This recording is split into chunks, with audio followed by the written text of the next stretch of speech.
მოგესალმებით ვიფასო მეგობრებო, ყველას განსაკუთრებულ მადლობას მოგახსენებთ მობრძანებისათვის. დღეს პირველად საქართველოს ისტორიაში საქართველოს პირველი პრეზიდენტის პირველი საპრეზიდენტო ცენტრი იხსნება და ჩემთვის ორმაგად სასიხარულოა, რომ ეს ხდება ქალაქ ზუგდიდში.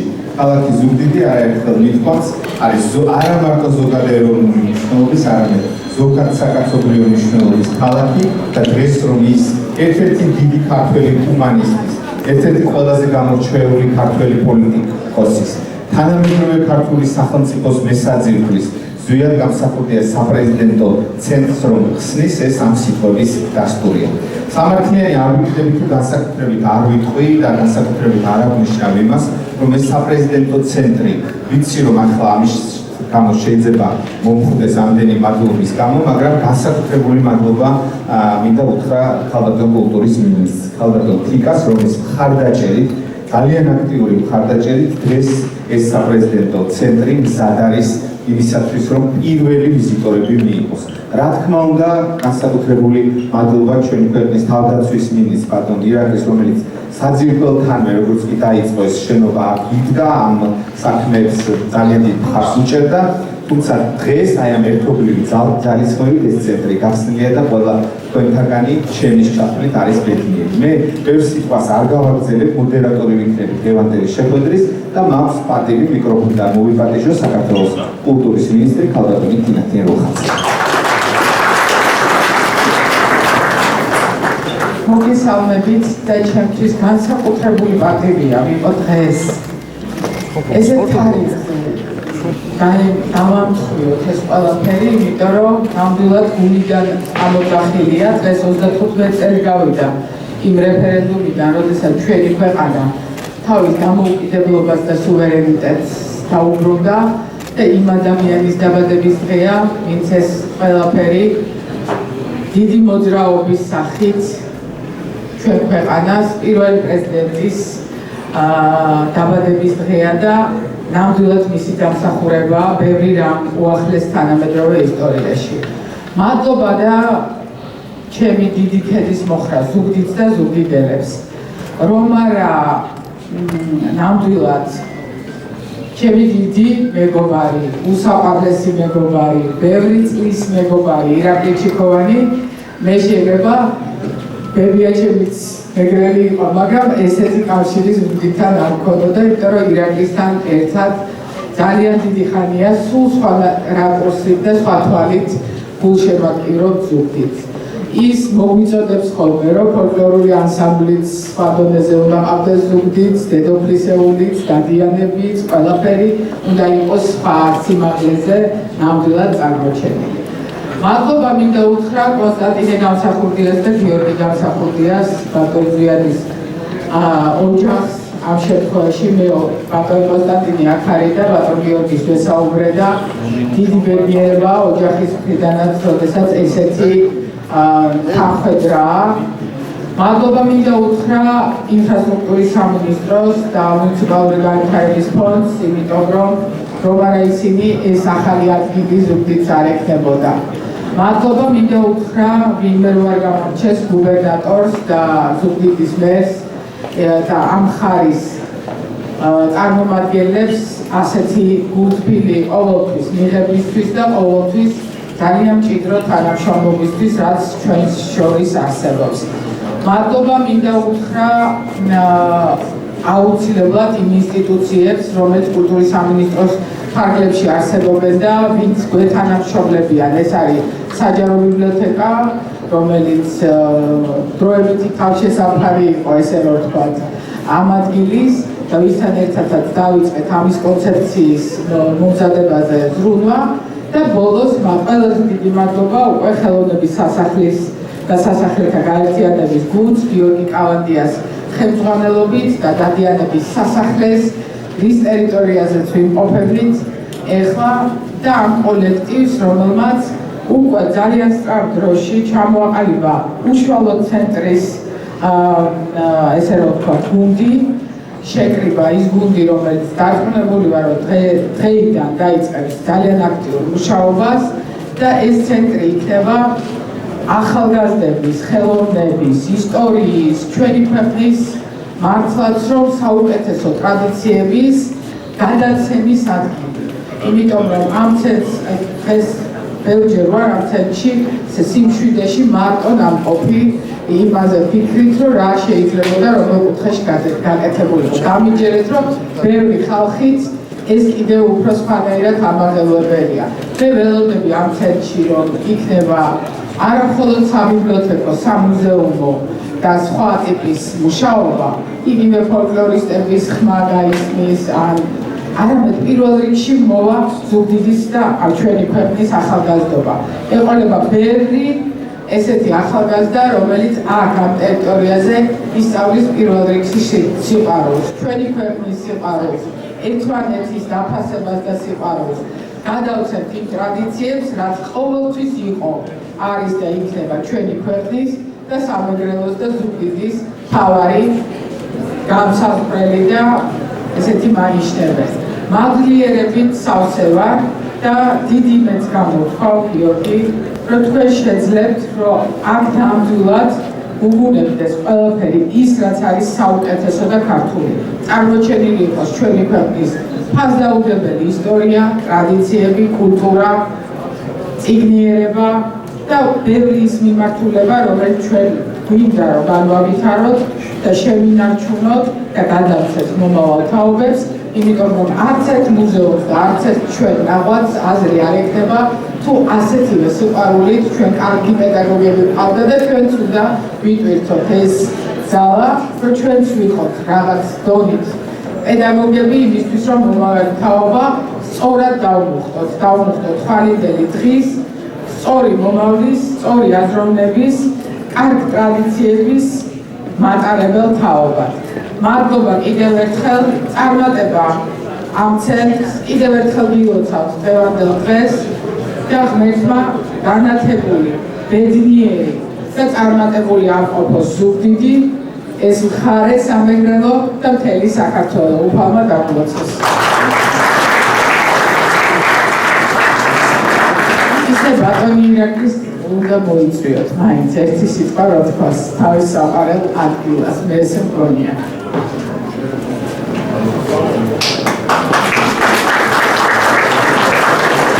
მოგესალმებით, ყველას მივუწევთ და ერთადაც ვიტყვი, რომ მე ძალიან მიხარია, რომ დღეს მარჩიგრებილები უკვე არა შემოგასწრებულზე, არამედ უკვე იმ ცენტრში, რომელიც დღეიდან უკვე ფუნქციონირებას იწყებს.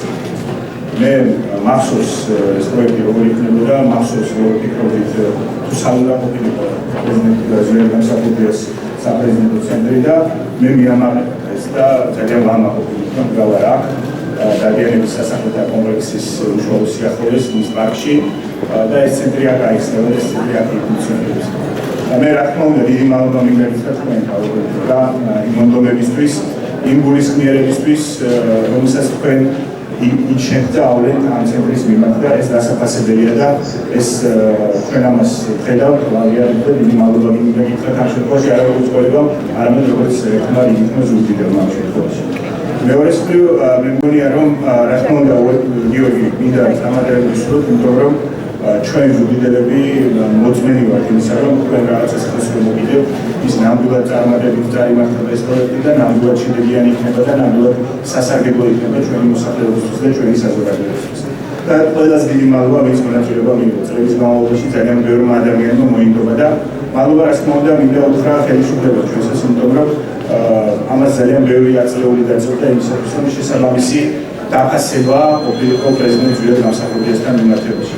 მე მგონია რომ ეს არის ჩვენი ერთ-ერთი მცირე გამოგინება იმისა, რაც ეკუთვნის ბატონ პრეზიდენტს, რაც ეკუთვნის იმ დიდ საქმეს, რომელსაც ეროვნულ-განმათავისუფლებელი მოძრაობა ქვია და ზოგიერთი მათგანი, ვინც მოძრაობის წევრები იყვნენ, დღესაც არ ხედავ და მე ძალიან მიამაყებდა, იმიტომ რომ საზოგადოებას, ქართულ სახელმწიფოს მართებდა მადლიერების გამოხატვა პრეზიდენტ გამსახურდიას მიმართ და იმ ადამიანების და მისი თანამოაზრების მიმართ, ვინც შექმნეს ის დიდი რამ, რასაც ქვია ჩვენი დამოუკიდებლობის აღდგენა.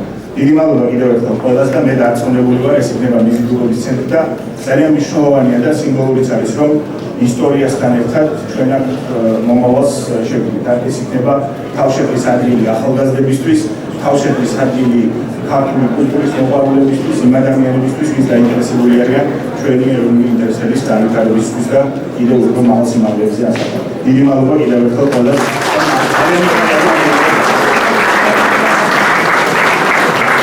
დიდი მადლობა. რამდენიმე სიტყვით შეგაწყეთ თავს კიდევ ერთხელ. ერთ რამეს ვიტყვი, რომ ბატონმა ირაკლიმაც ახსენა და ქალბატონმა მინისტრმაც, რომ ერთ-ერთი მთავარი მიზანია, რომ ეს ცენტრი იყოს ახალგაზრდების მიზიდულობის ცენტრი და ჩვენ მაქსიმუმს გავაკეთებთ ამისათვის, რომ ეს სწორედ ასე იყოს. მე მინდა განსაკუთრებული მადლობა გადაუხადო დავით ობუჯავას, ზუგდიდის დადიანების სასახლეების მმართველს და მის კოლექტივს, რომელმაც მართლაც ისე დიდი შრომა ჩადო იმისათვის, რომ ეს ცენტრი ყოფილიყო განსაკუთრებული ჩვენ უახლოეს მომავალში.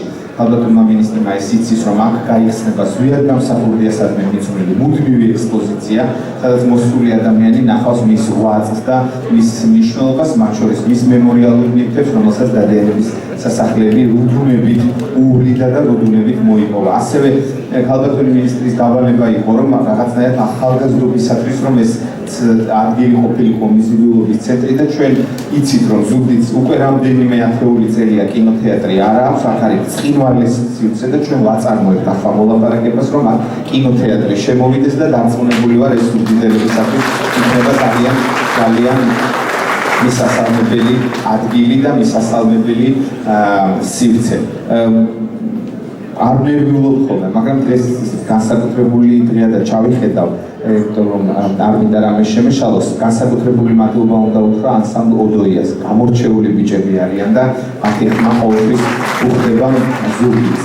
მინდა სიტყვა გადავცე, ბატონმა ირაკლიმ აღნიშნა, რომ მე ამ შენობის სათავეებთან ვიდექილ და მართლაც ასე იყო და მინდა განსაკუთრებული მადლობა უთხრა ინფრასტრუქტურის სამინისტროს და მიკროფონთან მოვიპატიჟო ინფრასტრუქტურის მინისტრის მოადგილე ქალბატონი მზია გიორგოპიანი.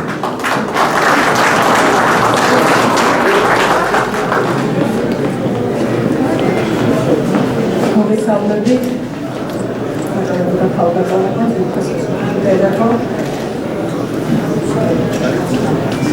მართლაც ბოლომდე დღე ყველა ჩვენთაგანისათვის ზედმეტად ემოციურია ჩვენთვის ძვირფასი დღის ის რომელსაც ყველა ერთად ვაღიარეთ ჩვენი დამოუკიდებლობა და ასევე ძალიან ემოციურია ის რომ ვიმყოფებით ზიად გამსახურდია სახელობის ცენტრში და რაც ერთნიშნულად აღსანიშნავია რომ ეს ცენტრი იქნება ზუგდიდერებისთვის და არა მხოლოდ ზუგდიდერებისათვის განსაკუთრებული ადგილი და იმედი მაქვს რომ ის შესაძლებლობა რომელიც ჩვენ თითოეულს მოგვეცა რომ შეგვეტანათ მცირეოდენი წვლილი გაგვედოთ ის აგური მოგცემ შესაძლებლობას რომ კიდევ მეტი უვერაზი დიდებული ადამიანები შეიქმნას ამ ადგილიდან და ის გზა რომელიც გაგვიყვანეს ბევრი წლების წინ მოგცემ შესაძლებლობას ჩვენი ქვეყნის განვითარებისათვის. რაც ყველაზე მნიშვნელოვანი არის პატივი ვცეთ ამ ადგილს გუგლებით მოვუაროთ დიდი მადლობა ყველას ვინც ჩართული იქნება ამ ცენტრის მართვაში და შეძენ სიცოცხლეს თითოეული ზუგდიდერების სახელით და წარმატებას ვესურვებთ ყველას. მადლობა. დიდი მადლობა. ესე იგი მინდა განსაკუთრებული მადლობა უთხრა სამეგრელოს მხარის მეთაურს ბატონ დავით ვერებას. ბატონ დავით, ჩვენ მუდმივად ვწნობთ თქვენს ხარდაჭერას ღამის პირველ საათზე და მერთან ერთად გირეკავთ გაწუხებთ და ყოველთვის არის თქვენგან ხარდაჭერა და დიდი მადლობა იმისათვის რომ ნებისმიერი ინფრასტრუქტურული თუ ყოფითი პრობლემა რომ იქნება ქალბატონის დრო ყოველთვის ამ ხალხის იმედი გვაქვს ჩვენ და ამისათვის მინდა მათ განსაკუთრებული მადლობა უთხრა. ტენდენციური ვიქნები ვაღიარებ ჩვენი მამები იყვნენ ძალიან ახლო მეგობრები და ჩვენ შვილებმა გავაგრძელეთ მეგობრობა მე და ბატონმა დავითმა. დავით ოდუა განსაკუთრებული კაცი ჩემთვის ბავშვობის არა მარტო ბავშვობის მეგობარი არამედ მის საბაძი თავისი შრომის მოყვარეობით თავისი ნიჭიერებით და მე ძალიან მიხარია რომ ის დღეს ამ ქალაქს ხელმძღვანელობს და მაქვს პატივი მოვიპატიჟო მიკროფონთან რამდენიმე სიტყვა.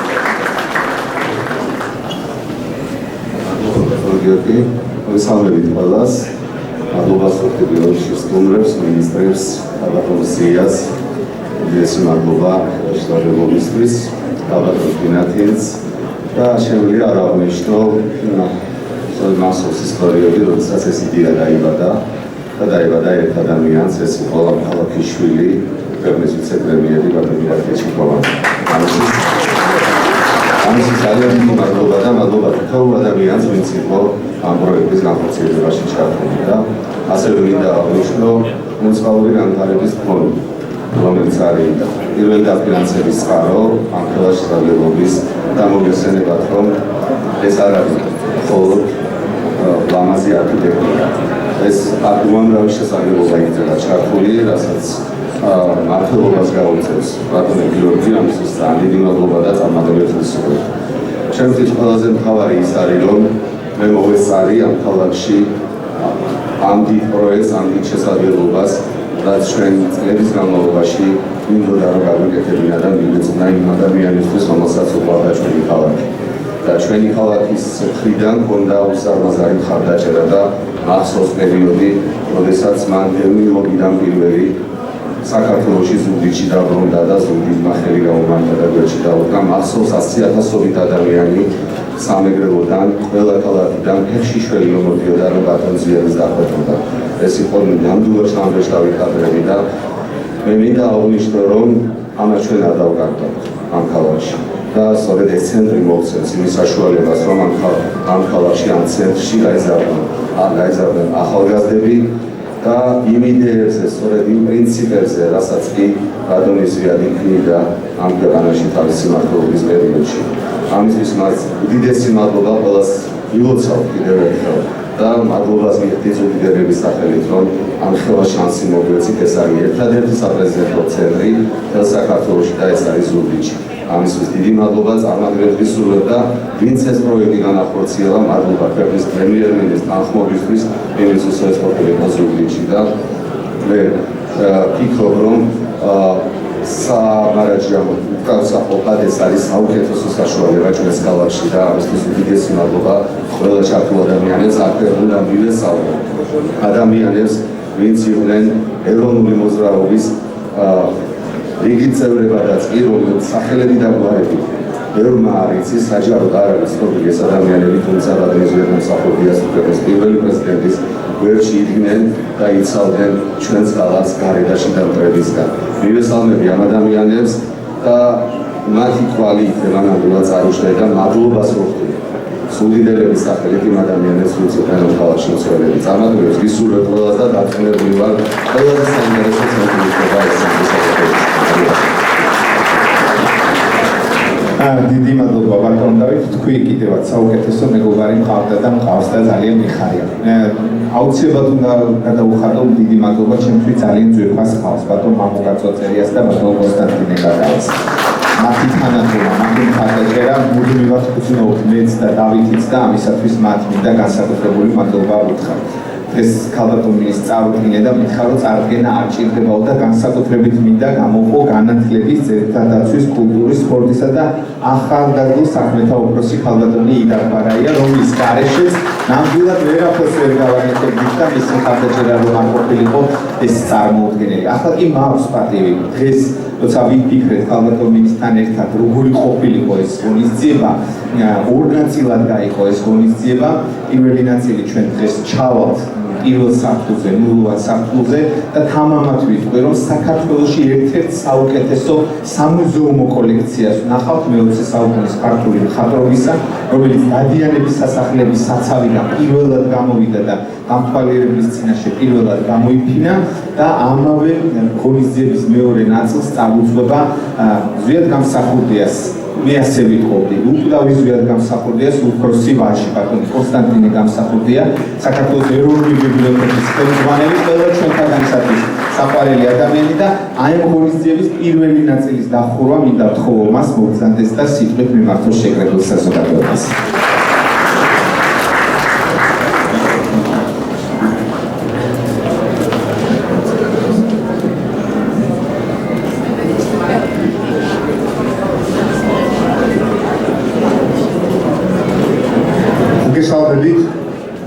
მივესალმები თურქეთის საზოგადოებას, ეროვნულ განათავისუფლებელი ბრძოლის ვეტერანებს. მივესალმები თვითას სტუმრებს და მეც მინდა მადლიერებით დავიწყო ჩვენი ოჯახის სახელით სურს მადლობა უთხრა საქართველოს ხელისუფლებას, რომელმაც შესაძლებელი გახადა უნიკალური, სრულიად უნიკალური და უანალოგო საპრეზიდენტო ცენტრი ქალაქ ზუგდიდში. მე მინდა ასევე მადლობა უთხრა კულტურის მინისტრის ქალბატონ გინათი მუხაძეს, რომელიც ზრუნვას არ აკლებს ამ ცენტრს, ასევე მინდა განსაკუთრებით აღნიშნო ბატონი ირაკლი ჩიკოვანის, საქართველოს თავდაცვის მინისტრის ღვაწლი. ეს არის ჩემთვის ცნობილი და ჩვენთვისაც ბევრი თქვენთაგანისთვის ასევე ცნობილია, რომ მას სრულიად განსაკუთრებული დამსახურება აქვს იმაში, რომ ეს ცენტრი აშენდა და წარმატებით იქნა დასრულებული.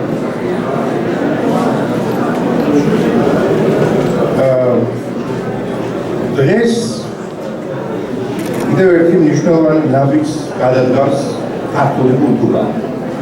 იცნება ცენტრი, რომელიც ატარებს დამოუკიდებელი საქართველოს პირველი პრეზიდენტის ზვიად გამსახურდიას სახელს.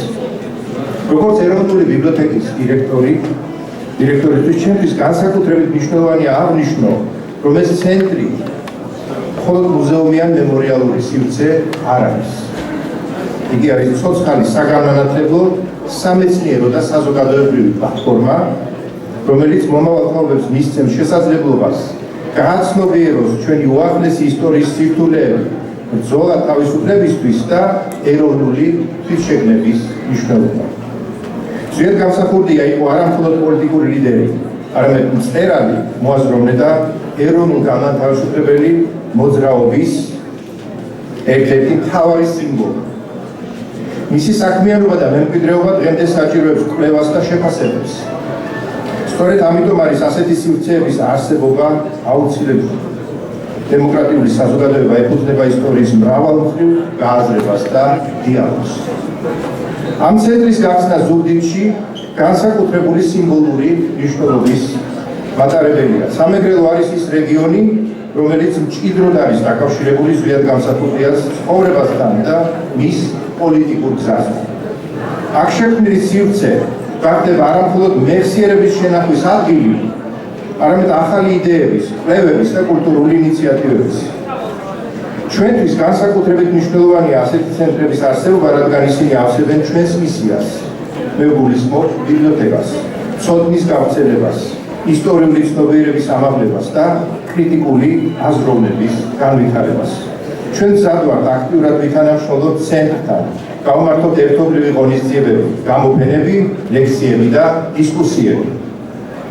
დღეს, როდესაც მსოფლიო სწრაფად იცვლება და ინფორმაციის ნაკადი ხშირად ზედაპირულია, აუცილებელია გქონდეს სივრცეები, სადაც ისტორია სიღრმისეულად, პასუხისმგებლობით და პატივისცემით შეისწავლება. დარწმუნებული ვარ, ზვიად გამსახურდიას ცენტრი გახდება ერთ-ერთი მნიშვნელოვანი კულტურული კერა საქართველოში, რომელიც გააერთიანებს მკვლევრებს, ახალგაზრდებს და საზოგადოებას საერთო მიზნისკენ წარმართავს. უკეთ გავიგოთ ჩვენი წარსული და უფრო გააზრებულად შევქმნათ ჩვენი მომავალი. გილოცავთ ამ მნიშვნელოვან დღეს და წარმატებას უსურვებ ბატონ გიორგი კალანდიას, ასევე ცენტრს მრავალი წარმატება აგვენიშნოს ერთად. დიდი მადლობა.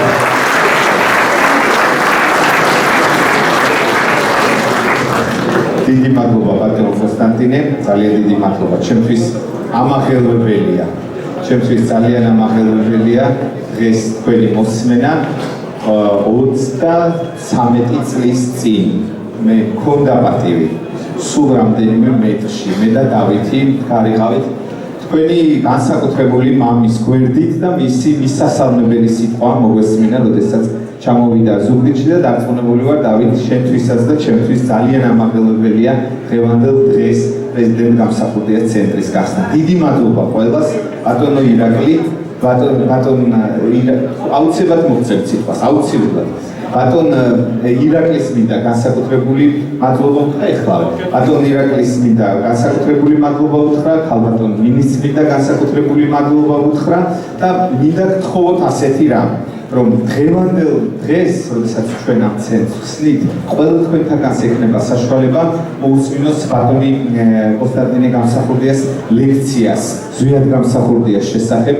მე დარწმუნებული ვარ, ის ძალიან დიდ შთაბეჭდილებას დატოვებს თქვენზე. გარდა ამისა, მინდა გითხრათ, რომ ჩვენი ამ ცენტრის პირველ სართულზე თქვენ ახლა გექნებათ საშუალება ჩაბრძანდეთ და დაათვალიეროთ ერთ-ერთი ყველაზე საუკეთესო გამოფენა, რომელიც მოამზადეს დადიანების სასახლეების თანამშრომლებმა და მათ მადლობა მინდა უთხრა და მიესალმო აი ამ დიდი ღვაწლისათვის, რომელიც მათ გააკეთეს.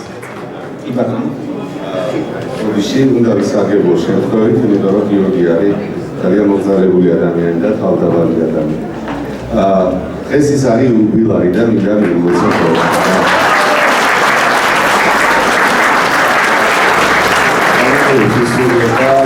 გიორგი არის ადამიანი, რომელიც ძალიან ლობირებს სამეგრელოს და ზუგდიდს. ამისთვის მას განსაკუთრებული მადლობა და მინდა მათ ჯანმრთელობა უსურვო და ბედნიერი ცხოვრება. გაიხარებოდეთ. დიდი მადლობა. ახლა კი ჩვენ შეგვიძლია ჩავიდეთ და ვიხილოთ ის გამოფენა, რომელიც საგანგებოდ ამ დღისათვის მომზადდა. დიდი მადლობა.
მოგესალმებით, ჩემო ძვირფასო სულგიდერებო, მივესალმები ასევე ჩვენ საპატიო სტუმრებს.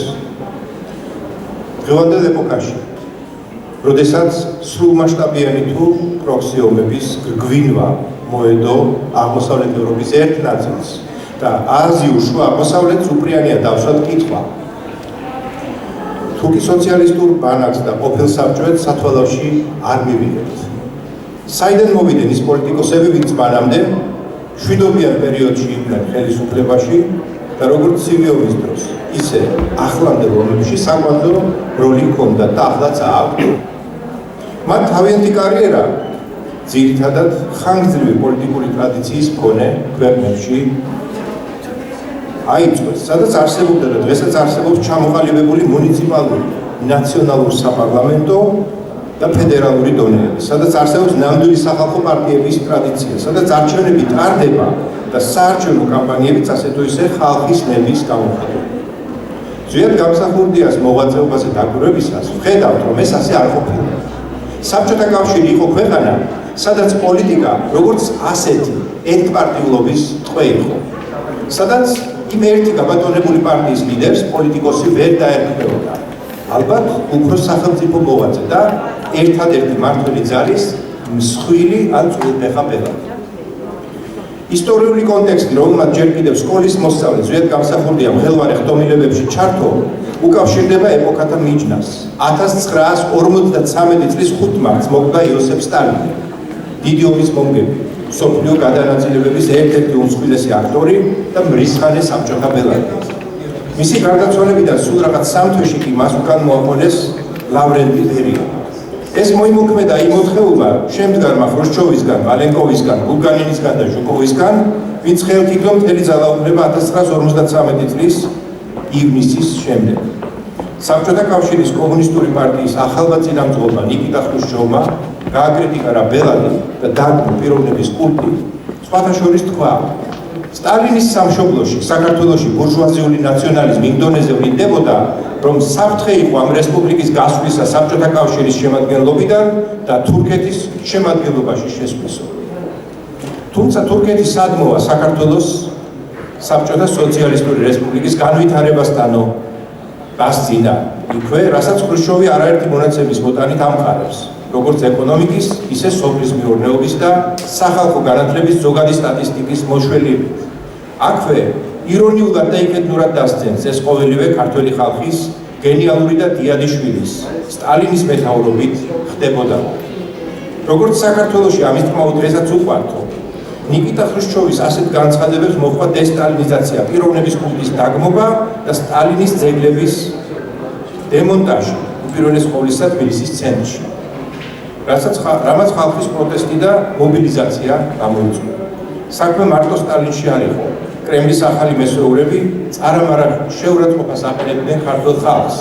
ზვიად გამსახურდია და მისი მეგობრები ამ პროტესტებში მონაწილეობდნენ. პროტესტები 1956 წლის 9 მარტს სისხლში ჩაახშეს.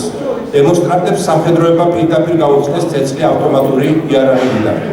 ზვიადი წერდა ამ დღეზე, რომ მან იმ საღამოს შეცვლილი და საბრძოლველად შემართული საქართველო იხილა. ეროვნულ-პატრიოტული ორგანიზაცია გორგასლიანის ბიჭები, ზვიად გამსახურდია, მერაბ კოსტავა, გურამ დოჩანაშვილი, ჯონდო მეტრეველი, ვოვა სიხარულიძე და სხვანი განათლებული და ეროვნულ-პატრიოტულად განწყობილი ახალგაზრდები იყვნენ. ისინი მეგობრობდნენ წიგნთან და ხელოვნებასთან, მათ შეადგინეს და თბილისის უბნებში მტკვრის ორივე სანაპიროზე გააკრეს პროკლამაცია, რომელშიც სოლიდარობა გამოუცხადეს გმირ-უნგრელ ხალხს 1956 წლის მოვლენების გამო და მოითხოვეს საქართველოს დამოუკიდებლობა. ზვიად გამსახურდია იზრდებოდა ისეთ გარემოში, სადაც მას კონსტანტინე გამსახურდიას რომანები და მისი შემოქმედებისეული ტექსტები მოიცავდა. ახალგაზრდა ზვიად მწერალმა თავისი ნაწერების კორექტირება მიანდო 15-16 წლის ასაკში. მოზარდზე ცხადია მოქმედებდა ის დაძაბული და მძიმე ატმოსფერო, რაც მამის მოღვაწეობასთან დაკავშირებით იყო შექმნილი. წერალს ხშირად ესხმოდა თავს კრიტიკა მთავრობის დავალებით. მისი ნაწერების ბეჭდვა იკრძალებოდა გარკვეულ პერიოდებში მწერლის დაპატიმრების საფრთხე სავსებით რეალური ხდებოდა. ასე მაგალითად 1946 წელს საბჭოთა კავშირს ჟდანოვშჩინის ტალღამ გადაუარა. უზარმაზარი ქვეყნის მასშტაბით დაიგმო არაერთი პოეტი, მწერალი და ხელოვანი. კონსტანტინე გამსახურდიაზე მკვეთრად კრიტიკული წერილები დაწერეს ბესო ჟღენტმა და გიორგი ჭიკლაძემ, სადაც მისი შემოქმედება საბჭოთა ხელისუფლებისადმი, სოციალისტური აღმშენებლობისადმი დამაზიანებლად და მიუღებლად გამოაცხადეს. შეჩერებული იქნა მისი ნაწარმოებების ბეჭდვა. თავად მწერალი გამოიყვანეს მწერალთა კავშირის პრეზიდიუმიდან. იყო დრო, როდესაც ყოველდღე ველოდებოდი მამაჩემის დაპატიმრებასო. იხსენებდა ზვიად გამსახურდია მოგვიანებით. ყველაზე მძიმე მდგომარეობა შეიქმნა მეგრელთა საქმის აღძვრის დროს, როდესაც საქართველოს პოლიტიკური ხელმძღვანელის პოსტს ჩამოაცილეს კანდიდ ჩარკვიანი და დანიშნეს აკაკი მგელაძე. ყველაზე დიდი ზეწოლა კონსტანტინე გამსახურდიაზე დროის ამ მონაკვეთში შეინიშნება. თუმცა ამას მოჰყვა შედარებით მშვიდობიანი პერიოდები, როდესაც დასრულდა გოლხური კოშკის მშენებლობა, ხოლო თავად მწერალი იმითაც დააფასეს, რომ 1958 წელს დაიწყეს მისი 8 ტომეულის გამოცემა, რომელიც 1968 წელს დასრულდა. აი რას წერდა ზვიად გამსახურდია ამ დროზე, როდესაც იგი მოქალაქედ და პატრიოტად ყალიბდებოდა. ციტატა: ამ სახლში მუდამ საქართველოზე იყო ლაპარაკი. იკრიბებოდნენ მწერლები, მეცნიერები, მოღვაწეები, გარეთ რომ ვერაფერს ამბობდნენ, აქ ბჭობდნენ, ჭირს უფლობდნენ, გულს იოხებდნენ. მეც აქ საქართველოს დამოუკიდებლობისთვის მებრძოლთა აკადემია გავიარე და მისი ღალატი არასოდეს იფიქრია. საბჭოთა კავშირში უფლებადამცველური დისიდენტური მოძრაობის ახალი ტალღა იწყება პრაღის გაზაფხულიდან. როდესაც 1968 წლის აგვისტოში საბჭოთა ჯარებმა უსასტიკესად ჩაახშეს ჩეხოსლოვაკიის ხალხის და მმართველი გუნდის მცდელობა, თავად განესაზღვრათ თავიანთი ქვეყნის ბედი. მალე მოსკოვში 8 მამაცმა ადამიანმა პირდაპირ წითელ მოედანზე სცადა საბჭოთა კავშირის ამ ქმედებების გაპროტესტება და პლაკატები გაშალა. ისინი რამოდენიმე წუთში სასტიკად იყვნენ დარბეულნი, შემდგომ გასამართლებულნი და გადანაწილებულნი ან ლაგერში, ან ფსიქიატრიულ საავადმყოფოებში. ამ დროიდან მოყოლებული ზვიად გამსახურდიან კონტაქტები დაამყარა მოსკოვსა და ლენინგრადში იმ ადამიანებთან, ვინც შემდგომში თავისი გაბედული პოზიციის გამო ან საპატიმროში აღმოჩნდნენ, ან ემიგრაციაში იქნენ გაძევებული. რამდენადაც საბჭოთა ცენზურის პირობებში შეუძლებელი იყო სრულფასოვანი ლიტერატურული და სამეცნიერო მოღვაწეობა, ასევე ობიექტური და მართალი თვალსაზრისების გავრცელება. ზვიად გამსახურდიამ გადაწყვიტა თავის თავზე აეღო თვითგამოცემული ჟურნალის რედაქტორობა. თვითგამოცემა ოქროს საწმისის პირველი ნომერი 1974 წლის მიწურულს გამოვიდა. მისი გამომცემლები იყვნენ საქართველოში ადამიანის უფლებათა საინიციატივო ჯგუფის დამფუძნებლები, ეროვნული და სამართალდამცველური მოძრაობის დამწყებები, ზვიად გამსახურდია და მერაბ როსტავი. ამ ჯგუფის შექმნას მიესალმნენ რუსი უფლებადამცველები, აკადემიკოსი სახაროვი, ასევე ტერდოხლებოვი და ჭალიძე. 1976 წელს შეიქმნა საქართველოს ჰელსინკის ჯგუფი. ჰელსინკში ერთი წლით ადრე გამართული შეხვედრის და იქ დადებული ისტორიული ხელშეკრულების კვალდაკვალ, რომელსაც სხვა ქვეყნებთან ერთად ხელი მოაწერა საბჭოთა კავშირს. ხელშეკრულება ძირითადად ეხებოდა დადგენილი საზღვრების ურღვეობას და ადამიანის უფლებების დაცვას. თუკი დაუშვებთ, რომ თვითგამოცემა თავისი არსით არასაბჭოო ან საბჭოთა სინამდვილისადმი კრიტიკულ და არამეგობრულ პუბლიკაციებს გამოქვეყნებდა, საბჭოთა კავშირში კანონით მკაცრად იქნებოდა აკრძალული და მას განიხილავდნენ როგორც მტრულ ქმედებას სახელმწიფოს წინააღმდეგ. ასევე როგორც საბჭოთა წყობილების მოწინააღმდეგე ძალების წისქვილზე წყლის დასხმას. ანუ მათ იდეოლოგიურ მხარდაჭერას. ეს ნაბიჯი მოდიოდა რა პირდაპირ კოლიზიაში საბჭოთა კანონმდებლობასთან, ითვალისწინებდა სასჯელს, მრავალწლიან პატიმრობას, კოლონიასა და გადასახლების ჩათვლით. როდესაც უშიშროების კომიტეტმა 1977 წლის აპრილში გამსახურდიასა და კოსტავას წინააღმდეგ აღძრა პოლიტიკური საქმე ნომერი 131, ორივე თვითგამოცემა ოქროს საწმისის და საქართველოს მოამბეც გამოიყენებოდა როგორც მთავარი სამხედრო. მანამდე ვიდრე ჟურნალი გამოვიდოდა, ზვიად გამსახურდიამ აზრი ჰკითხა მამას, კონსტანტინე გამსახურდიას, რომელიც იმ დროისთვის უკვე მძიმე ავადმყოფი იყო, ღირდა თუ არა ამხელა რისკზე წასვლა. როცა ცხადი იყო, რომ ორივე გამოცემა უშიშროების კომიტეტის მუდმივი მეტვალყურეობის ქვეშ მოექცეოდა. მოხუცმა მწერალმა ერთი მნიშვნელოვანი პასუხი არ გასცა.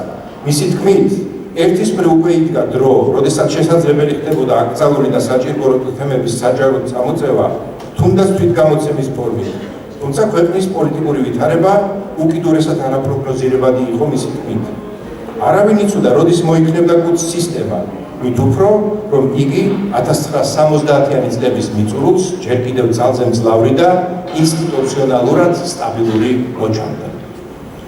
ჟურნალის სათაური, ოქროს ვერძის ტყავი, ანუ საწმისი, შერჩეული იქნა ანტიკური მითოსის თავისებური ინტერპრეტაცია.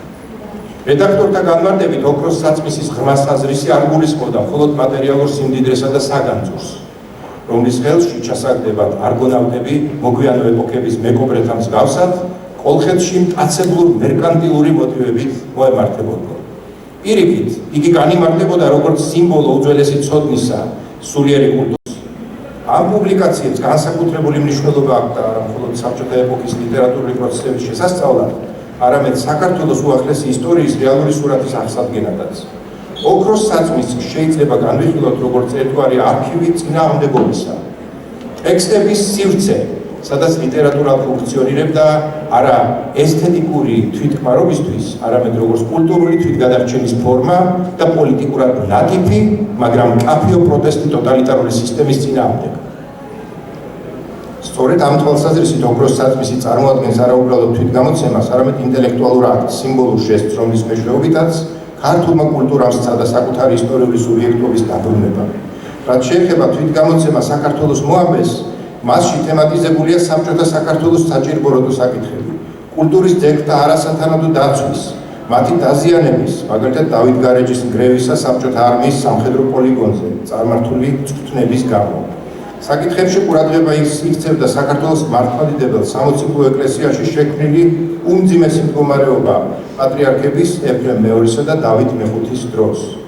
როდესაც მთელს ქვეყანაში სულ რაღაც 50-ოდე მოქმედი ტაძარი იყო დარჩენილი და 60-ზე ცოტა მეტი მღვდელმსახური, როდესაც იძარცვებოდა საეკლესიო სიწმინდეები, ხოლო უშიშროების კომიტეტი ურცხვად აფათურებდა ხელს ეკლესიის საქმეებში. ზვიად გამსახურდია ცალსახად დაუჭირა მხარი საპატრიარქო ტახტზე ცხუმ-აფხაზეთის ეპარქიის მიტროპოლიტს ილია შიოლაშვილს, შემდგომში საქართველოს კათოლიკოს პატრიარქ ილია მეორეს.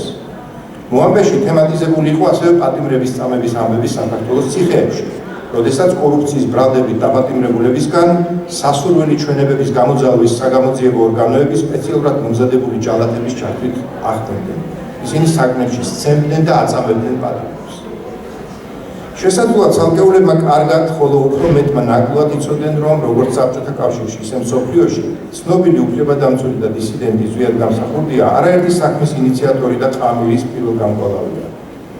იყო ადამიანის უფლებათა პირველი საინიციატივო ჯგუფის და ჰელსინკის პირველი ჯგუფის დამაარსებელი კავკასიაში, საერთაშორისო ამნისტიის კომიტეტის დამაარსებელი, თანადამაარსებელი საბჭოთა კავშირში. აკრძალული ლიტერატურული თვითგამოცემის ორგანიზატორი თბილისში, რომელიც წლების მანძილზე საქართველოდან ამარაგებდა საბჭოთა უფლებადამცველებს მოსკოვსა და ლენინგრადში.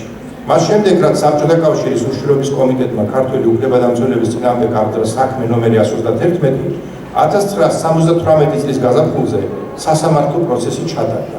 მის მიერ გამოტანილი განაჩენით მერაბ კოსტავა გაგზავნილი იქნა პერმის ლაგერში.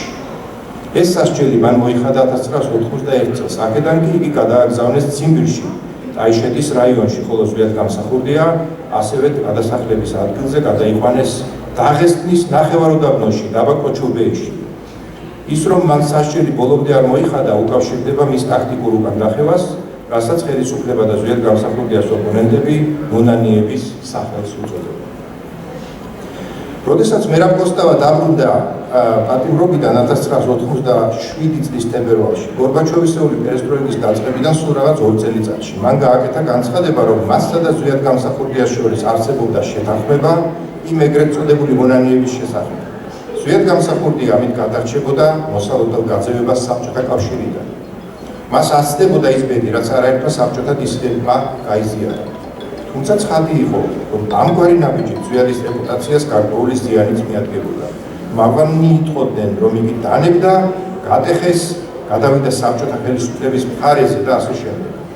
მერაბ კოსტავამ ვიდრე საჯარო განცხადებას გააკეთებდა და საზოგადოებას ზვიად გამსახურდიას მონანიების შესახებ თავის პოზიციას გააცნობდა, 1978 წელს დაწერილ ლექსში ძმას ქრისტეს მიერს, ანუ ზვიადს, უკვე პოეტური ფორმით გადმოსცა თავისი სათქმელი ამ საკითხთან დაკავშირებით. სხვებზე უმეტეს თუ გაისარჯე, როს ჩამოგეჭრა ხმა ედემისა, მოპასისათვის რადგან ისაჯე, ღირსო უკვდავთა დიადემისა. ალბათ გამოცდა ენება უფალს, როს გიმზადებდა ხვედრს არასაცდენს, რადგან განგებას რომელი უყვარს, მასვე მოულეს სასტიკ განსასწელს, რას დაგაკლებდა ბედი ტიალი, ეკალბარდებში სიკეთის მთესველს, ჭორის მართქაფმა გადაგიარა და როს აღივს ეს ძმარით პიალა, არა იცდინე სასმელი ესე. ეს ლექსი 1978 წლის მონანიების შემდეგაა დაწერილი. მოყვასისათვის რადგან ისაჯეო, კითხულობს ლექსში მერაბი. ცხადია, იგი აქ ნახსენებ დროს ვერც წარმოიდგენდა, კიდევ რამდენჯერ დააყენებდნენ მავანი ეჭქვეშ მისი ამ პოზიციის ნამდვილობას და კიდევ რამდენჯერ განისჯებოდა ზვიად. მერაბი აღნიშნული ლექსის ამ ამონარიდში ცხადად გულისხმობს რეპუტაციის ზემოხსენებულ დაზიანებას და მითქმა-მოთქმას, რომელიც ზვიადის მიერ გადადგმულ ტაქტიკურ ნაბიჯს უთუოდ მოჰყვებოდა საზოგადოებაში. იგი ამ პოეტურ პასაჟში სწორად აფასებს ზვიად გამსახურდიას პიროვნული დრამის ამ მნიშვნელოვან ნიუანსს. ამ ლექსში ზვიად გამსახურდიამ ასევე პოეტური ფორმით გასცა პასუხი 1985 წელს მერაბი ერის საფიცარ რაინდად მოიხსენია, რომელსაც ქრისტემ ცის გასაღები მიმატლა და სერაფიმთა ხაეროვნება დიდი საქმისთვის ბოლომდე მაინც ჩვენ ორნი დავრჩითო, როგორც მწუხარე სახის რაინდებიო, პოეტური ფორმით ნათქვამია ამ ლექსში. სოფელ შუაგულ ციმბირში, რომელშიც მერაბ კოსტავა ჩაასახლეს, სკვიტოკი ერქვა. იგი აქ სოფლის სკოლაში მუსიკას ასწავლიდა. 1980 წლის მიწურულს ზვიადმა მერაბის ვაჟთან ირაკლისთან ერთად ინახულა იქ მერაბი თავისუფალ გადასახლებაში. ვიტოკიდან მერაბს ქართულ ენაზე შეეძლო წერილის დაწერა, ციხიდან და კოლონიდან კი მხოლოდ რუსულად. ზვიადმა მას ასეთი წერილი მისწერა 1991 წელს. ძმაო მერაბ, დიდად დამწყდა გული რომ უარი გითხრეს შვებულებაზე, მაგრამ ბევრი ხანი აღარ დაგჭირია მან ყოფნისა და ღვთის იმედით ყოველივე კარგად წარიმართება. დედას ხშირად ვნახულობ. მე მგონი გვარიანადაა. აბა შენ იცი, მერაბ, ძლიერ დაკვირვებით იყავი. საბას ნათქვამი გაიხსენებ, ფრთხილად იყვე, შინაც იყვეო. განსაკუთრებით გთხოვ ბოლო თვეები რომ მოაწევს, უკიდურესად ფრთხილად იყავი, სასმელი არ გაიკარო. ყველა წვრილმანი გაიაზრე, 100 ჯერ გაზომე და ერთხელ გასჭერი. განსაკუთრებით გზაში. მე არ ამიშავს, მუშაობ თარგმანებზე, ღვთისმეტყველებაზე, თემაზე ვეფხის ტყაოსანი და შუა საუკუნეების კულტურა. საღვთისმეტყველო კრებულში ბევრი რამ კარგი კეთდება. შენ რომ ჩამოხვალ, უთუოდ დიდი ასპარეზი გექნება მან მოვაწეობისთვის. ჭეშმარიტად სულია მთავარი და მაცხოვრის სიტყვები ეძიეთ სასუფეველი ღვთისა და სხვა დანარჩენი მოგეცეთ თქვენ. იგზავნით ჩემს თარგმანს მათეს სახარებისას, საეკლესიო კალენდარს 1991 წლისას, აგრეთვე ძვირფას წიგნს მღვდელ პოლიევქტოს კარბელაშვილისას და საქართველოს მღვდელმთავრად სათაურით, სადაც უამრავი განსაცვიფრებელი ფაქტებია ჩვენი დიდი მღვდელმთავრების ცხოვრებაზე, რომელსაც სხვაგან ვერ შეხვდებით. იგზანი აგრეთვე გაზეთს უნივერსიტეტისას. თუმცა პოსტით შენი არაფერი მომსვლია, ალბათ გრძნობ რომ უსარგებლოა გამოგზავნა და არ აგზავნო. მოგიკითხეს ჩემე ბაბა, შენ იცი იყავე დაკვირვებით, თავს მოუარე. ყოველ დილას აღამოს განსაკუთრებით ბოლო თვეებში იკითხე ხმამაღლა 90 ფსალმუნი, ხომ იცი რა ჯავშანია, შენი ძმა ზვიათი. მერაბის პასუხიდან ჩანს რომ იგი საბრძოლო განწყობაზეა. გამარჯობა ძმაო ზვიათი. შენს კარგად მოიხსენება გაურკვევლობაზე მეტად არაფერი მეჯავრება. ერთი სიტყვით ასე იოლად არ ჩაივლით ეს ამბავი. კუთვნილის შერჩენა არ იქნების, ისიც კმარა რაც გააკეთეს. საქართველო თუ მართლა რესპუბლიკაა, ქართლს ციმბირში რა უფლებით ასახლებენ. არ გეგონოს საკუთარ ხვედრზე წუწუნებდე, მაგრამ როდესმე სერიოზულად დასმა ამ საკითხისა ურიგო არ იქნება. მოკლედ კიდევ ვცდი საცდელს, ნახოთ რა გამოვა. სხვა რა მოგწერო, თოვლით ნება, თვენახევრიანი ტალახი, წყვილი შექმნა და მისი ჯანი. ეს ციღატაკე ჩვენებურ დიდებულ გაზაფხულს რომ შევადარო, თავისთავად დაწუწუნება გამოვა და არ ღირს. წუწუნი რას გვიქვია, ან რა საკადრისია წუწუნი. ამიტომ შენზე მუდამ იმედიანად ვფიქრობ. ჯერა კარგად ხარ და მაგრად უნდა იყო. სიძნელებთან გამკლავება თავად შენგან ვისწავლე და სხვისგან არ გესწავლება. ამიტომ მეც არაფერს დავუმატებ. მარტოოდენ მაცხოვრის ჩვენის იესო ქრისტეს აღდგომას გილოცავ წინასწარ და შენს სახლებულთან მოგითხვას გაბარებ. მერაბი 1991 წელი. ზვიადის შრომამ მერაბის დაცვისთვის არ ჩაიარა ამაოდ. როდესაც მერაბი შიმშილობდა, რამდენადაც ოჯახის მონახულების უფლება წაართვეს. ზვიადმა წერილი მისწერა ჟორჟ მარშეს, საფრანგეთის კომპარტიის გენერალურ მდივანს, ამ საქმეში რომ ჩარეულიყო. ვინც თავის მხრივ დაუკავშირდა კრემლის ახალ ლიდერს იური ანდროპოვს და თხოვა მერაბ კოსტავას ოჯახისთვის პატიმრის მონახულების ნება დაერთვათ. ეს მოხდა 1993 წელს. ზვიადისავე დიდი მეცადინეობით 1994 წელს ამერიკის შეერთებული შტატების სახელმწიფო დეპარტამენტის კომისიამ მერაბ კოსტავას შეიყვანა საბჭოთა პოლიტპატიმართა სიაში, რომელთა განთავისუფლებასაც ისინი მოითხოვდნენ კრემლისგან. მოგვიანებით მერაბ კოსტავას გვარი და სახელი ახსენა თვით პრეზიდენტმა რონალდ რეიგანმა თავის მოხსენებაში უწოდა მას Iron Man, ანუ რკინის კაცი. ამ პერიოდიდან 80-იანი წლების დასაწყისიდან საფუძველი ჩაეყარა როგორც 26 მაისის, ისე მერაბის დაბადებისთვის აღნიშნავს მერაბისავე სახლში, ზანდუკელის ინდროს ჯავახიშვილის ქუჩაზე. ამ დღეს იქ იკრიბებოდნენ ეროვნულ-უფლებადამცველური მოძრაობის წარმომადგენლები ზვიადთან ერთად. რასაკვირველია, აქვე აღინიშნებოდა საქართველოს თეთრცხენოსანი მხედრის პირველი რესპუბლიკის დაბადების დღეს. არეგების იმის დავიწყებაც, რომ იმ წლებში ხალხის დიდმა უმრავლესობამ საერთოდ არ იცოდა, რომელ დღეს გამოცხადდა საქართველოს დამოუკიდებლობა, არ იცნობდა სამფეროვან დროშას, გერბს, ვერ იცნობდა საოკუპაციო წინააღმდეგობის გმირის, ხაკუცა ჩოლოყაშვილის პორტრეტს. კომუნისტურმა პროპაგანდამ იმთავითვე ისე წარმოაჩინა საქმე, თითქოს 1921 წლის 25 თებერვალს ერთი პარტია წავიდა და მის ადგილზე მოვიდა ახალი პარტია. საქართველოს ეროვნული მოძრაობის მესწორებმა გადაწყვიტეს დამოუკიდებლობისთვის და სახელმწიფოებრიობისთვის ბრძოლაში ილია ჭავჭავაძის სახელი ყოფილიყო უმთავრესი შთამაგონებელი, გამაერთიანებელი და გზამკვლევი, ამიტომაც 1987 წლის შემოდგომაზე დაფუძნდა ილია ჭავჭავაძის საზოგადოება. ეროვნულ-გამანთავისუფლებელი მოძრაობის მასობრივი აქციები 1988 წლის ნოემბერში დაიწყო. ისინი მიმართული იყო საბჭოთა კონსტიტუციიდან რესპუბლიკების გამოყოფის უფლების მუხლის ამოღების წინააღმდეგ. ეს მუხლი კრემლმა მართლაც არ ამოიღო. ამავე დროს აფხაზეთში მდგომარეობა არ გაუმჯობესებულა. სეპარატისტული ძალები უფრო მეტად გათავხედდნენ 4 აპრილს, როდესაც მასობრივი აქციები განახლდა. ხალხის რეაქცია მიმართული იყო ლიტვის დეკლარაციაზე, სადაც იმპერიისგან წაკეზებულმა აფხაზურმა სეპარატიზმმა თამამად და თავხედურად გამოაცხადა თავისი მიზნების შესახებ, რაც გულისხმობდა ავტონომიური რესპუბლიკის გამოყოფას საქართველოს საბჭოთა რესპუბლიკიდან. პირველი, ანუ 1999 წლის 9 აპრილი იყო განსაცდელის წინაშე მამაცურად დადგომის და ეროვნული ერთიანობის დღე.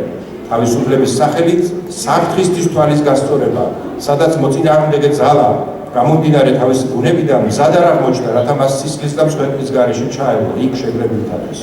ეს იყო ღამე, რომელმაც გარდა იმისა, რომ შეცვალა საქართველოში კომუნისტურ საბჭოურ კოლონიალური მენტალობა, ძლავრი იმპულსი მისცა საქართველოს საბჭოური სივრცის და აღმოსავლეთ ევროპის ისტორიული გეზის ცვლილებას. საბჭოთა კომუნისტურმა რეჟიმმა კუდი მოიკრია, თუმცა მისი მეცადინეობა უჭი აღმოჩნდა. ისტორიის წარმაშეტრიალების ძელობა ჩაიშალა. ამ დღის ტრაგედიას ქმნიდა დარბევისას ასფიქსიით გაგუდული მსხვერპლი, ხოლო იმედის საფუძველს ის ფაქტი, რომ აქამდე შედარებით მცირე რიცხოვანი უფრო სტუდენტების, დისიდენტების და ინტელიგენციის მოძრაობა მასობრივ ეროვნულ გამანთავისუფლებელ მოძრაობად იქცა, რომელშიც მოსახლეობის პრაქტიკულად ყველა ფენა ჩაერთო.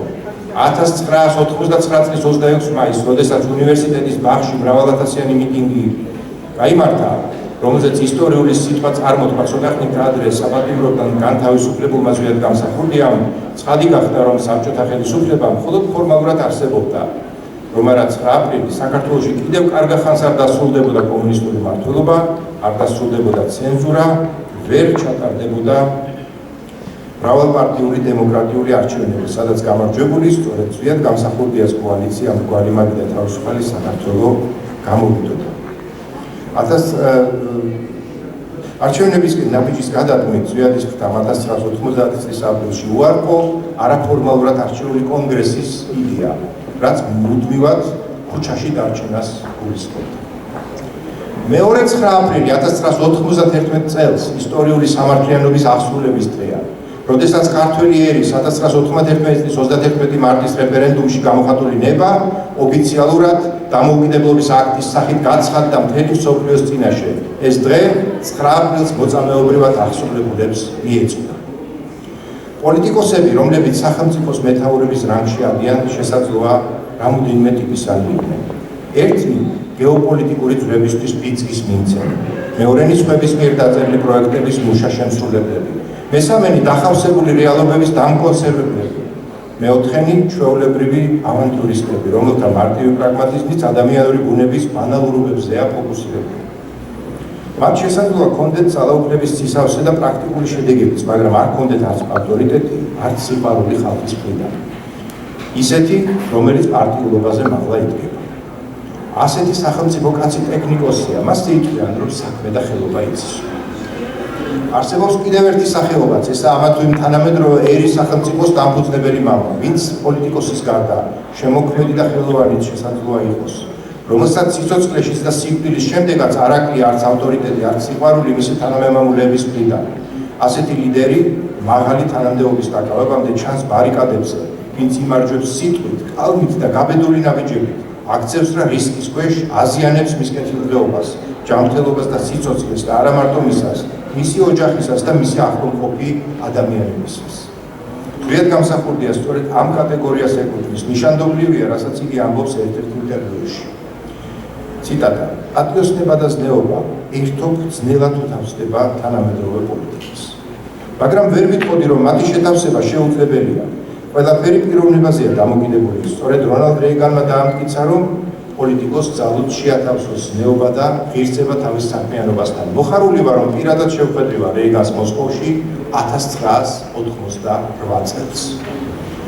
ზვიადგამსახურდიას მიერ გადადგმული არც ერთი ნაბიჯი დაწყებული 1957 წლის ცნობილი პროკლამაციიდან დასრულებული ჯიხაშკარ ხიბულას ტრაგედიით არ არის ამოვარდნილი მისი მოღვაწეობის ერთიანი კონტექსტიდან. მისი მიზანიც ყოველ ეტაპზე იყო ბრძოლა ეროვნული ინტერესების გამომხატველ, იმავდროულად ადამიანური სახის მქონე პოლიტიკისთვის, რათა ის გახდეს წილნაყარი ერისა და კაცობრიობის ქაოტიზირების, დაცემის, დემორალიზაციის გამომწვევ ძალებთან. ეროვნულ განმათავისუფლებელი მოძრაობის პირველივე მასობრივი აქციებიდან ზვიადგამსახურდია ცალსახად კარნახობს და ადგენს საქართველოს პოლიტიკური დღის წესრიგს. იგივე იქმნის მის გროზნოულ პერიოდზე ძალადობრივი დამხობიდან მკვლელობამდე. თვით გარდაცვალებიდან 34 წელიწადსაც კი მისი ფაქტორი ბევრი თვალსაზრისით უჩვეულოდ ქმედითია ქვეყნის პოლიტიკურ ცხოვრებაში თუ საზოგადოებრივ დისკუსიაში. ვერაპოსტავამ ერთხელ ნისტამი მიწვლიურ ლექსში ასეთნაირად დაახასიათა ზვიადის მოღვაწეობა ახალ ხარისხზე ასწიეო ერი. აქ დამფუძნებლური ქმედება იგულისხმება, რაც გარდა პოლიტიკური აქტისა, შინაარსობრივად იყო ერის სახელმწიფოს შექმნის ყოვლის მომცველი ხელშეკრულება, რომელიც ერთი კონკრეტული დღით ვერ შემოიზღუდება. ნოემბრები და აპრილები, მრავალათასიანი მიტინგები და მანიფესტაციები იყო ამ ხელშეკრულების დადების პირველი მოქმედება. მათში ჩართულ ინდივიდებს, მოქალაქეებს შორის კვალი მაგიდის 63-ვე ცდომა პროგრამატული განხილვებით, შემდეგ თავისუფალი არჩევნები, უზენაესი საბჭოს სესიები, რეფერენდუმი და დამოუკიდებლობის გამოცხადება პირველ საპრეზიდენტო არჩევნებთან ერთად იყო მეორე მოქმედება, როდესაც ეს დიდი ხელშეკრულება უკვე ხალხსა და სახელმწიფოს შორის დაიდო. როგორც უზენაესი საბჭოს თავმჯდომარე და ქვეყნის პირველი არჩეული პრეზიდენტი, იგი დამაარსებელია პოლიტიკური კოალიციისა, რომელმაც ბალტიელებთან ერთად პირველმა დააყენა საქართველოს გასვლის საკითხი საბჭოთა იმპერიიდან, ვინც პირველმა საბჭოთა სივრცეში ჩაატარა ოფიციალური არჩევნები არასაბჭოური მრავალპარტიული კანონმდებლობით. მის დროს გარდა 31 მარტის რეფერენდუმისა 5 არჩევნები ჩატარდა. საპარლამენტო, საპრეზიდენტო, ადგილობრივი თვითმმართველობის, აჭარის ავტონომიურ რესპუბლიკაში, აფხაზეთის ავტონომიურ რესპუბლიკაში. სულ 5.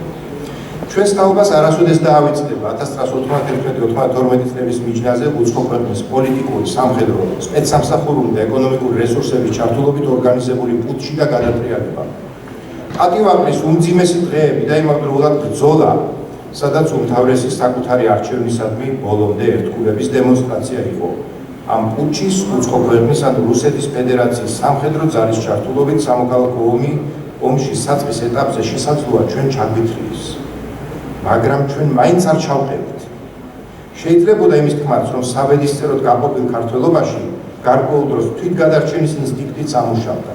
ჩვენ, კანონიერების მომხრეები, ბოლომდე არ დავფიქსირდით მხარეთ, რის გამოც კანონიერი ხელისუფლება და მისი მრავალი ასეულობით ათასი მომხრე გაიწირა. ისინი საბოლოოდ პოლიტიკური პროცესიდან გვერდზე გაწიეს. თუმცა ქვეყანა ნამდვილ სირიიზაციას ასე თუ ისე გადაურჩა. ეგრეთ წოდებული სამოქალაქო ომით საწყის ფაზაში ჩაიგუდა და საბედნიეროდ აღარ გაგრძელდა. საქართველოს პარლამენტმა ზურაბ ჟვანიას თავმჯდომარეობისას 2000 წელს 1991-92 წლების მიჯნაზე დატრიალებული მოვლენებით ცნო სახელმწიფო გადატრიალება. ჩვენთვის საქართველოს მოსახლეობის დიდი უმრავლესობისთვის ეს ისედაც ცხადი იყო. აქედან ლოგიკურად გამომდინარეობს, რომ არის მხარე, რომელმაც დააფრო სახელმწიფო და მომხდარზე პასუხისმგებელი პირველ რიგში ოფიციალურადაც ის მხარე არის. ეს მოკლე ტექსტის შეფასება მიღებული პარლამენტის მიერ ყოველგვარი ნორმატიული აქტის გარეშე შესაძლოა ბევრს აღნიშნავდეს, მაგრამ არაფერზე მაინც უკეთესია. ზვიადგამსახურდიას საქართველოს დაბრუნების ერთადერთი შესაძლებლობა სამეგრელოში იყო, რომლის მოსახლეობამაც უმძიმესი დარტყმა მიიღო 1992-93 წლებში ხუნტის შეიარაღებული ფორმირებებისგან. საქართველოს და სამეგრელოს უმამაცესმა, უკეთილშობილესმა შვილებმა საქართველოს და მსოფლიოს უთხრეს, ვიდრე ქვეყანას ჩალით დახურავდე, ხოლო კანოს ფეხქვეშ გათელავდე, უნდა იცოდე, ეროვნული ღირსების მქონე მოქალაქეები პასუხს აუცილებლად გაგცემენ. ზვიადგამსახურდიას დაბრუნებას ჰქონდა ერთადერთი მიზანი, საფრთხეში მყოფი აფხაზეთის ერთობლივად დაცვა, ამავე დროს შიდა ქართული დაპირისპირების საბოლოო დასრულება. მან ამაზე პირდაპირ გააკეთა განცხადება ზუგდიდში 1993 წლის 24 სექტემბერს გამართულ მრავალათასიან მიტინგზე და შემდეგ ასევე ოჩამჭირის ფრონტის საბრძოლო შეხების ხაზიდან. მანამდე 1993 წლის სექტემბერში მისი თანხმობით შედგა დამხობილი კანონიერი ხელისუფლების წარმომადგენელთა მოლაპარაკებები შევარდნაძის ფაქტობრივი ხელისუფლების წარმომადგენლებთან ობოპატის სამთავრობო რეზიდენციაში, სადაც მოდერაციას ახორციელებდა აჭარის ხელმძღვანელი ასლან აბაშიძე. ეს მიზნად ისახავდა ერთობლივი არჩევნების ჩატარების გზით მშვიდობისკენ სვლას. შეთანხმება თითქმის მიღწეულ იქნა, მაგრამ ოფიციალურმა თბილისმა საბოლოოდ ჩაშალა მისი ხელმოწერა. ედუარდ შევარდნაძეს არ იყო გამბედაობა, თავის თავზე აეღო შერიგების პროცესის ბოლომდე მიყვანა. და მან არჩია ისევ ძველი ქვეყნისთვის მავნე მოდელი, ყველა -1. რაც ნიშნავდა ზვიად გამსახურდიას და მისი მომხრეების გამორიცხვას საქართველოს პოლიტიკური ცხოვრებიდან. ეს კი გულისხმობდა სულ ცოტა ამომრჩევლის 60-65%-ს მაინც. რაც შეეხება ედუარდ შევარდნაძეს, მას მავალი დიდ ქართულ პოლიტიკოსად მოიხსენიებენ. არ ვითხოვდი ასე. მე ვითხოვდი ვირტუოზი ტაქტიკოსი ედუარდ შევარდნაძე. ისევე როგორც არ ვუწოდებდი დიდ ფინანსის წიწეთ ბანკირს, ვისაც უზარმაზარი კრედიტი მიეცა და იმის მეათედი შედეგი დადო, რაც აქედან შეეძლო დაედო. და ბოლოს, როგორც გაირკვა, ამ პირობითმა ბანკირმა ყველაზე დიდი შედეგი ისევ თავისთვის დადო. არც პირობითად კომისიამ, არც ზედა ინსტანციებმა, არც მეანაბრეებმა არ მოიკითხეს რეალურად რა მოხდა. ბოლოს ეს დავალიანებებით გაძეწილი ინსტიტუცია თავის მიერვე წამოწეულ ახალგაზრდა ფინანსისტებს გადააბარა ბანკირმა. აცი ესენი მიხედავენ, რომ ენერგიულები ჩანან. უახლესი ისტორიის ამ თავს იგავურად ასე გადმოიცემთ. ზვიად გამსახურდიას, რომ დღევანდელი საქართველოსთვის შემოეხედა, იგი არ შეფრთებოდა, იგი ბევრ პოზიტიურ ამბავსაც დაინახავდა. თუმცა ბედნიერადაც არ იგრძნობდა თავს. იგი უთუოდ მიესალმებოდა ტენდენციას, რომ საქართველოს ბედი უნდა წყდებოდეს საქართველოში. და არასხვანა, ამასთანავე არ მიესალმებოდა ქართველობის დაყოფას პოლიტიკურ სექტებად, სადაც ოპოზიციონერობა უსაზღრო დაუსრულებელ კინკლაობას, ლანძღვას და პოლარიზაციას ნიშნავს. იქ, სადაც მხოლოდ პერსონებზეა სწორება, სადაც არ არსებობს გამაერთიანებელი სერიოზული პოლიტიკური პლატფორმა ან პლატფორმები. იქ, სადაც ხშირად არ ფიქრობენ და პრაქტიკულადაც ცოტა ოდენს მუშაობენ სამოქალაქო პატრიოტიზმზე, სადაც ელიტების გარკვეული ნაწილი შესაძლოა საბედისწერო ინერციით თუ შეგნებულად მეზობელი დამპყრობელი სახელმწიფოს ინტერესებს ატარებდეს, ან რაღაც ისეთი ქვეყნების ჯგუფისას, რომელთაც ოსტატურად შენერგული კოლექტიური ეგოიზმები ამოწარავთ. სადაც აგენტურული საქმიანობა ვიღაცის ინტერესებიდან გამომდინარე კარგად ითვლება. მან თავის თეორიულ ნაწერებში და ლექციებში საქართველოს სულიერ ისტორიულ, პოლიტიკურ და კულტურულ მისიაზე ისაუბრა. ჩვენი თანამედროვეობა კი რას გვთავაზობს, ხელში შეგვშება ძალიან ბანალური და შაბლონურ-ტრივიალური აღწერები ქვეყნისა და ჩვენი ხალხის მისწრაფებებისთვის. ასე მაგალითად, ძალიან ბევრი თქმელი არ არის ის, რომ ცეკვა, ღერი, ძალოვანი სპორტის სახეობებში დიდი მიღწევები აქვს. ასხამდა კიდი ღვინოს, ტურიზმს აღორძინებს, ნატოსა და ევროკავშირში გაწევრიანება გსურს. ჩვენს ტერიტორიაზე გადის ტრანსპორტის და ენერგეტიკული რესურსების მნიშვნელოვანი არტერიები და ამ ყოველივეს მაკონტროლების ფუნქცია გაკისრია. ეს ყოველივე შესაძლოა მნიშვნელოვანია, მაგრამ ამით სასურველ მიზანთან მხოლოდ ამით ვერ მივხვდით. ზვიად გამსახურდია არც უტოპისტი ყოფილა, რომ გონებოდა თითქოს თავისუფლების და ღირსების საუბრობ ყოფილი საბჭოთა რესპუბლიკის და მანამდე ცარისტული გუბერნიის ადგილას თუნდაც 5 წელიწადშია დამკვიდრებად. პრეზიდენტის მრჩეველი საერთაშორისო ურთიერთობების საკითხებში პროფესორი გიორგი გაჩეჩილაძე გაზეთ ასავალ-დასავალის 2007 წლის 19-25 თებერვლის ნომერში წერს, ციტატა: ამბობენ, ზვიად გამსახურდია პოლიტიკოსი არ იყო. ეს არის დიასახლისის დონეზე მოაზროვნე პოლიტიკოსების აზრი. ზვიადი ბუნებით სიმართლის მატარებელი, სიმართლის მაძიებელი, გულწრფელად მორწმუნე კაცი იყო. ზვიადი იყო დღევანდელი დღის პოლიტიკოსი, უფრო ადრე დაბადებული, რომელმაც წინ გაუსწრო თავის ეპოქას და მისი უკლებრივ ყველა პოლიტიკური პროგნოზი სიტყვა-სიტყვით აუხდა, როგორც საქართველოს, ისე დანარჩენ მსოფლიოს. მეწვრილმანე დღევანდელი კვერცხის მაძებარ საზოგადოებას აღიზიანებდა ზეგინდელი დღის პრობლემატიკაზე მოლაპარაკე ზვიადი. როგორც სახელმწიფო კაცმა მან ისიც უწყობდა, რომ დასავლურობის და თავისუფლების გაგებას აქვს როგორც ნამდვილი, ისე ხალხი და სუროგატული გაგებები. მისი სიტყვებით რომ ვთქვათ, ჭეშმარიტი დასავლურობა უპირველეს ყოვლისა კულტურაა, ცივილიზაციაა, პოლიტიკური ნააზრევია, იმ სოციალური და სამართლებრივი სისტემების შესწავლა და დამკვიდრებაა, რომლებიც საუკუნეების მანძილზე ჩამოიქნა ევროპაში, ამოუწურავი შესაძლებლობების კონტინენტზე. ეს არ არის მისსავე გამონათქვამს თუ დავესესხებით, ციტატი, პორნოგრაფია, სადისტური ფილმების კულტი, მოდების წამხედურობა, ხელგაწვდილი დგომა კრედიტების მოლოდინში, საეჭვო გარიგებები პოლიტიკურ ავანტურისტებთან საკუთარი ერის საზიანოდ. ციტატის დასასრული. მისივე გაგებიდან გამომდინარე აქ დავამატებდი თავისუფლებას ნეობრივი და პასუხისმგებლიანი ინდივიდუალიზმია. ამავე დროს ასეთივე ინდივიდუალიზმების სიმრავლეა, რომლებიც ცდილობენ და ახერხებენ კიდეც ერთმანეთთან ხმაშეწყობილად თანაარსებობას, რაც საზოგადოებრივ პოლიფონიურობას წარმოქმნის, საზოგადოებრივ მრავალხმიანობას არის. ეს პრინციპში იგივეა, რაც ანტიკური ეპოქის რომაელი ფილოსოფოსის და სახელმწიფო მოღვაწის მარკუს ტულიუს ციცერონის თვალსაზრისი, რომ ხალხი მხოლოდ მათემატიკური სიდიდე არ არის. ყოველგვარი ინდივიდუალური თვისობრიობის გარეშე. ციტატი, სახელმწიფო ხალხის საკუთრებაა და ხალხი კი არ არის რაიმე სახით ერთად შეკრებილი ადამიანების გაერთიანება, არამედ კანონისა და საერთო ინტერესების საკითხებში შეთანხმებით დაკავშირებული კრებულია. ზოგადად გამსახურდია ხელისუფლებაში სულ 14 თვე იყო. ეს მეტად ხანმოკლე პერიოდია პოლიტიკისთვის და მიუხედავად ამისა, რამდენი ბედის გამსაზღვრელი ამბის, გადაწყვეტილების, გადადგმული ნაბიჯის და ხდომილების დამტებია. მისი მოღვაწეობის ძირითადი და საკვანძო ამბავია დიდი ხელშეკრულების დადება ხალხსა და სახელმწიფოს შორის. ეს ხელშეკრულება ცხადია მატერიალური სახით, იურიდიულ ფორმულირებებად ჩამოყალიბებული არ არსებობს. თუმცა პირობით დათქმასავით ჩადებულია სახელმწიფოებრივ და პოლიტიკურ ცხოვრებაში. ამის შემდეგ ხელისუფლებები და ხალხი გამოიცდებიან იმის შესაბამისად, თუ რამდენად ერთგულნი არიან ამ პირობითი ხელშეკრულებისა, ამ მხრივ გაფრთხილებად და იმავდროულად ერთგვარ ანდერძად ჭრევსვიად გამსახურდია სიტყვები. არ შეიძლება საკუთარი თავისა და საკუთარი ხალხის მოტყუება, ამაზე მწარეხვედრი, ამაზე შემზარავი დანაშაული არ არსებობს. ასეთია მისი პოლიტიკური ანდერძის არასრული წართქმითი და უკუთქმითი ინტერპრეტაცია, ანუ როგორი უნდა იყოს და როგორი არ უნდა იყოს. მისი სახელი და ბიოგრაფია კი ამიერიდან საზომია, მეტრია, რომლითაც ყველა გაიზომება. დიდი მადლობა ყურადღებისთვის.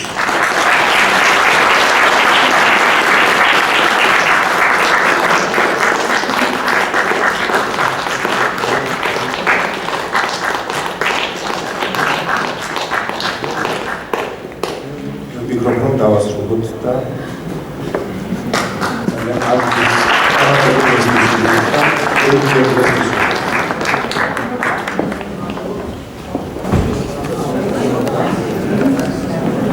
Thank you.